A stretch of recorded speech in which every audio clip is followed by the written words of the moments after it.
Not everyone was enamoured with the 20th Bond movie, Die Another Day, with some exclaiming, "Too much bad CGI, an invisible car." Even so, it still has so much going for it.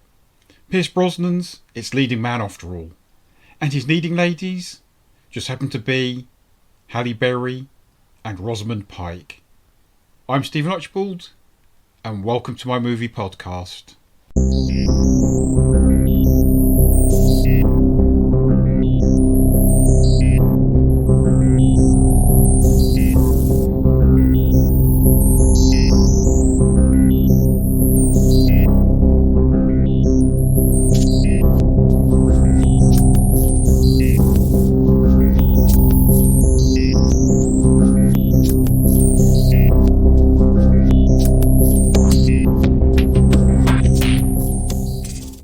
Hello, I bid you a warm welcome to They Came From Within, Cult Movie Reviews.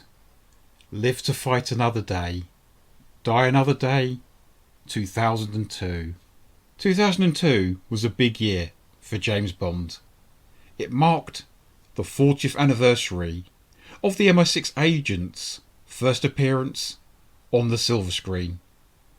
If you watch the film closely, you will see that there are nods towards the previous 19 Bond flicks, including a recreation of that glorious scene in which Ursula Andress's Honey Rider emerges from the sea in the very first movie, Dr. No. At the start of this movie, 007 is captured by the North Koreans whilst carrying out a secret mission. He's imprisoned and tortured and only released 14 months later as part of a prisoner exchange. If things weren't bad enough, Bond finds himself being suspected of betraying his country while he was in captivity. Suspended from active duty by his boss M, James sets out to clear his name by finding out who betrayed him. It's an investigation which will lead him to the enigmatic billionaire Gustav Graves. But what links this new arrival on the social scene to the North Koreans and to a powerful satellite called Icarus? Seeing as the Bond franchise was celebrating a rather special anniversary in 2002, Die Another Day received a significant premiere. It was selected for the 56th Royal Film Performance, which took place at the Royal Albert Hall on the 18th of November that year. What's interesting is that every official Bond actor was present, bar one. The main man himself, Sean Connery, who was away working on The League of Extraordinary Gentlemen, which proved to be Sean's final screen performance.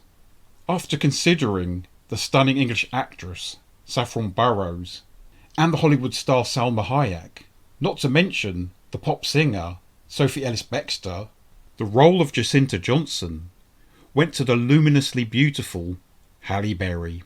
Jacinta, who's nicknamed Jinx, is the national security agent who gets to work alongside Bond against Graves. Halle's feisty performance led to MGM seriously considering a spin-off movie. They had even gotten as far as hiring Stephen Frears as director, and were closing in on having future Bond villain Javier Bardem play Jinx's lover. However, after being announced in December 2002, the project was cancelled in October 2003.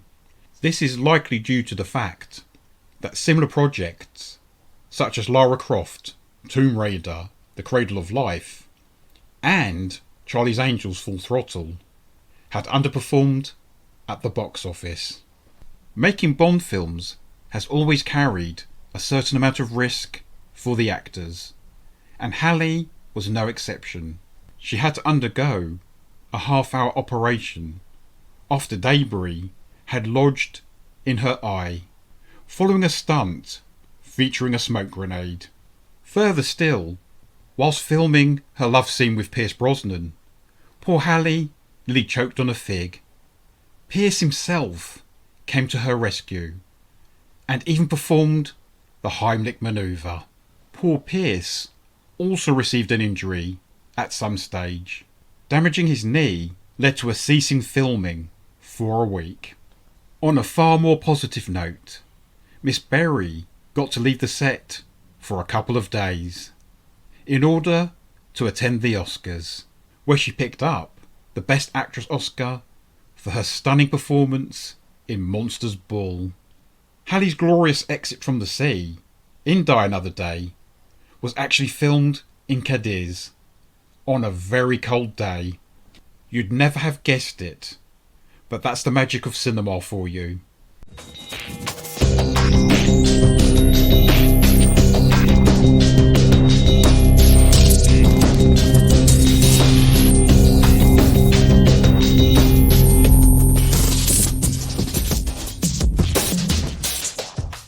It's said that Olivia Williams turned down the role of Miranda Frost, Gustav Graves' publicist, who's actually an MI6 agent. One that turns out to be Bond's betrayer, a beautiful 22-year-old called Rosamund Pike, was cast in the role just 5 days before shooting began. Rosamund had never appeared in a movie before. The first scene she was filmed in was opposite the great Judi Dench as M. Naturally, this was something which overwhelmed the young actress. Even so, she was great in the role, proving quite seductive as a treacherous secret agent. The hyper-intelligent Miss Pike got to leave filming for 1 day to attend her English literature graduation ceremony at Oxford University. Funnily enough, Olivia Williams also graduated in English literature, but at Cambridge University. Rosamund has gone on to appear in such fine films as The Libertine, the 2005 version of Pride and Prejudice with Judi Dench, and Education with Olivia Williams, Gone Girl, and I Care a Lot. Die Another Day is the first Bond film in which the recording artist chosen to perform the theme tune also makes a cameo appearance. Madonna pops up in the film as Verity, a fencing master. Unfortunately, she's not very good in the part, surprisingly coming across as rather bland. The theme tune's another thing altogether. It's something which has split movie fans completely down the middle. For how else is it possible that a song which can be nominated for a Golden Globe can also win a Razzie Award for Worst Original Song? By the way, Madonna also picked up the Razzie Award for Worst Supporting Actress. As for the theme song itself, I'm on the side of those who eagerly support it. I think it's quite bold, quite innovative. This movie's villain, Gustav Graves, was played by the Guy Pearce lookalike, Toby Stephens. When top 10 lists of Bond baddies get drawn up, he rarely registers. However, I think he does rather well here, convincingly coming across as both bitter and arrogant. Toby's the son of outstanding actors. His father's the late Sir Robert Stephens, who I adore in The Private Life of Sherlock Holmes, and his mother is Dame Maggie Smith, best known around the world as Violet Crawley, the Dowager Countess of Grantham in Downton Abbey. The New Zealander Lee Tamahori was chosen to direct Die Another Day. His breakthrough movie was the hard-hitting Once Were Warriors from 1994. This movie was filmed in various countries, including Iceland, Spain, and Hawaii. The principal photography was carried out between January and July 2002. Die Another Day went on general release in the UK on the 20th of November 2002. It went out in the States 2 days later, on the 39th anniversary of President Kennedy's death. JFK was a fan of Ian Fleming's novels. It made $431.9 million on a budget of $142 million.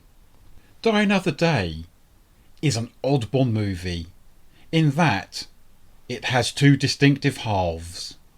The first half is a gritty, realistic adventure. The latter is pure fantasy, a la The Spy Who Loved Me. When I saw this film at the cinema, this dichotomy annoyed me. I don't mind it so much now though. Maybe I've just mellowed with age. Pierce Brosnan got to leave the franchise, surrounded by much beauty and style. I'm Stephen Archibald, and thank you very much for listening to my podcast. They Came From Within, Cult Movie Reviews. All of my episodes are available from most podcast outlets. Look after yourself, and goodbye.